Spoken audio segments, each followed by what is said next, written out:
ബാലരാമപുരത്ത് 2.5 വയസ്സുകാരി അമ്മാവൻ കിണറ്റിലെറിഞ്ഞ് കൊലപ്പെടുത്തിയ സംഭവത്തിൽ ജ്യോത്സ്യൻ ശംഖുമുഖം ദേവിദാസിനെ പോലീസ് വീണ്ടും ചോദ്യം ചെയ്യുന്നു. ജ്യോത്സ്യന് പണം നൽകിയെന്ന മൊഴി ഇന്നലത്തെ ചോദ്യം ചെയ്യലിലും ശ്രീതു ആവർത്തിച്ചു. കൂടുതൽ വ്യക്തതയ്ക്കായി പോലീസ് ഇരുവരുടെയും മൊബൈൽ ഫോണുകൾ ഫോറൻസിക് പരിശോധനയ്ക്ക് അയക്കും. റിമാൻഡിൽ കഴിയുന്ന പ്രതിക്കായി പോലീസ് കസ്റ്റഡി അപേക്ഷയും നൽകും. പൂജപ്പുര മഹിളാ മന്ദിരത്തിൽ കഴിയുന്ന ശ്രീതുവിനെ ഇന്നലെ രാത്രിയാണ് എസ്.പിയുടെ നേതൃത്വത്തിലുള്ള സംഘം ചോദ്യം ചെയ്തത്. 36 ലക്ഷം രൂപ ജ്യോത്സ്യന് നൽകിയെന്ന മൊഴി ശ്രീതു ഇന്നലെയും ആവർത്തിച്ചു.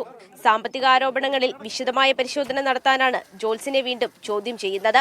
തന്നെ കൊലപാതകവുമായി കൂട്ടിക്കെട്ടാൻ ബോധപൂർവമായ ശ്രമം നടക്കുന്നുവെന്നാണ് ദേവിദാസിന്റെ പ്രതികരണം. എന്റെ പേര് കൊലപാതകവുമായിട്ട് ബന്ധപ്പെട്ട് വന്നിട്ടില്ല. ആ പെൺകുട്ടിയുടെ പരാതി പല ഘട്ടങ്ങളിലായിട്ട് ഞാൻ പൈസ വാങ്ങി. ഞാൻ അങ്ങനെ വാങ്ങിച്ചിട്ടില്ല. പണം വാങ്ങത്തക്ക തരത്തിലുള്ള ഒരു അടുപ്പം ആ സ്ത്രീയുമായിട്ട് എനിക്കില്ല, ആ കുടുംബമായിട്ടും ഇല്ല. നെയ്യാറ്റിൻകര സ്പെഷ്യൽ സബ് ജയിലിൽ കഴിയുന്ന പ്രതി ഹരികുമാറിനായി പോലീസിന് കസ്റ്റഡി അപേക്ഷ നൽകും. തനിക്ക് ഉൾവിളി ഉണ്ടായപ്പോൾ കുട്ടിയെ കൊലപ്പെടുത്തിയെന്നാണ് പ്രതി പോലീസിന് നൽകിയ മൊഴി. എന്നാൽ ഈ മൊഴി പോലീസ് പൂർണ്ണമായും വിശ്വാസത്തിലെടുത്തിട്ടില്ല. യഥാർത്ഥ കാരണം കണ്ടെത്തുന്നതിനായി ശാസ്ത്രീയ തെളിവുകളടക്കം ശേഖരിച്ച് അന്വേഷണം വ്യാപിപ്പിക്കാനാണ് പോലീസിന്റെ തീരുമാനം. 4 ടീമുകളായി തിരിഞ്ഞാണ് നിലവിൽ അന്വേഷണം പുരോഗമിക്കുന്നത്. മീഡിയ 1 തിരുവനന്തപുരം.